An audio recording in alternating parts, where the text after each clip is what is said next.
Hey guys, welcome back. Today we're going to be looking at The Last Wish, the first book in the Witcher series by Andrzej Sapkowski, I think it's pronounced. I apologise to any native speakers if I butcher that pronunciation, I'm not sure how to say his name.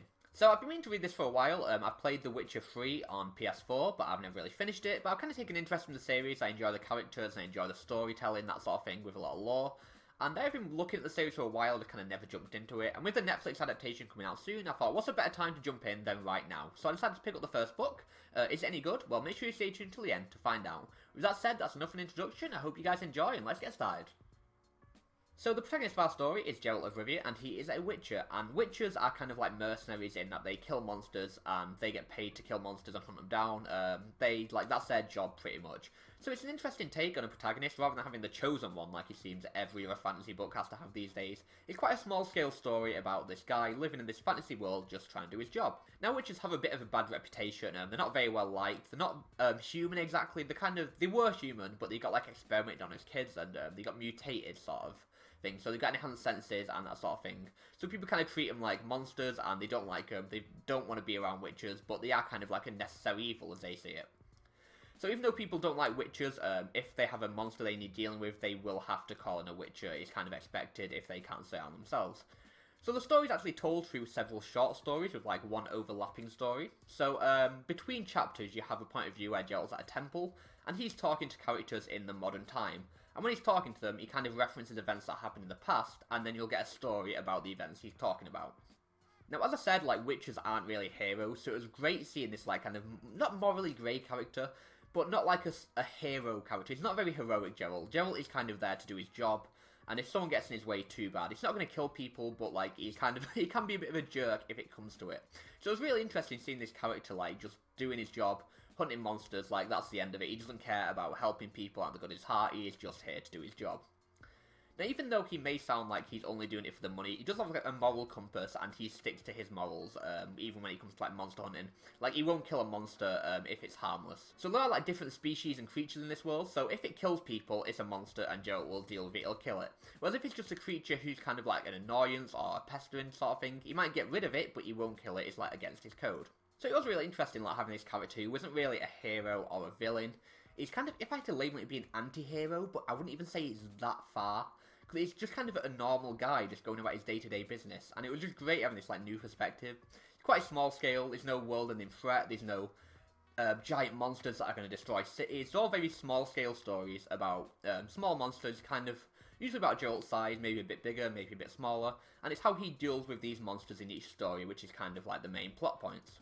So one thing I really liked about these stories is how different they all were than each other. Each one kind of had a different theme and a different setting, and even though each story was him kind of like dealing with a monster and getting rid of a monster, they all dealt with it in different ways, and each story felt different enough than the last. One thing I really enjoyed in this book was that a lot of the characters were morally grey. There's no set good guys, there's no set bad guys. Even the people that are the bad guys, I'd say, they aren't necessarily pure evil. Like, you understand their motivations, you understand why they're doing what they're doing. So, like, while you read the stories, even when you think this character initially seems like a bad guy, they're not as bad as first thought when you read a bit more into it. And then people you think were good guys aren't as good as you thought. And people are just kind of trying to screw each other over. So it's kind of very realistic, in that there's no set heroes, there's no set villains, and it's just people being greedy, people being selfish, and that sort of thing. So I really enjoy seeing these different type of characters, because in fantasy you usually have the stereotypical hero, the love interest, the wise old man, and that sort of thing. And there's just none of this in this book, it's just human-like characters. So yeah, I've got to say the characters in this book just felt so real and human. Like, there was no set good guys, there's no set bad guys, they just felt like real people in a real world that has monsters in it. So one thing I found really interesting with this book was that not all the creatures or monsters are just like evil. There are a lot of creatures that are just kind of existing in this world.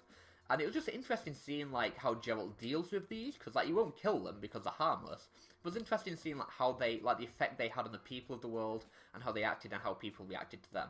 Like, some of the people kind of treat Geralt like he's a monster just because he is a Witcher and he's like a mutated human, and they don't see him as human.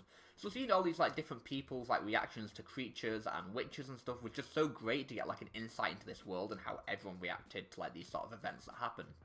So I've got to say, the small scale of this story absolutely works to its advantage. Each story is quite small and self-contained, and they all are very entertaining. And I like how small they are, because you can just quickly read through it, and then you can just take a break and go do something, and you can come back and read the next story. There's no like cliffhangers or anything like that. Each story is completely wrapped up, and it has a start, a middle, and an end.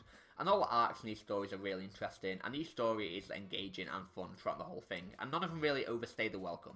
Now, it's actually really hard to like find flaws to like criticise in this book because it's so well written, but I don't really feel there is any particular big issue with the book overall. Like, if I had to criticise something, it was just like, there wasn't anything that like blew me away or found was outstanding. Like, all the stories felt great, like, very well written and very entertaining, but nothing made me like go, oh my god, I can't believe that just happened. And there was nothing like super intense or mind-blowing or exciting. So basically, if you're looking for a good small-scale fantasy book, I could not recommend this book enough. It is fantastic, all the small stories are great. Just don't expect something mind-blowing or like just like the best fantasy you've ever read, because it isn't that. But the world is quite interesting. I'm really interested in seeing where the stories go in the future, and I really like to see like where the full novels go, because the first 2 books are full of short stories, and then you get into the full novels, and I'll be interested in seeing what happens in those and like how he deals with a longer story rather than several small ones.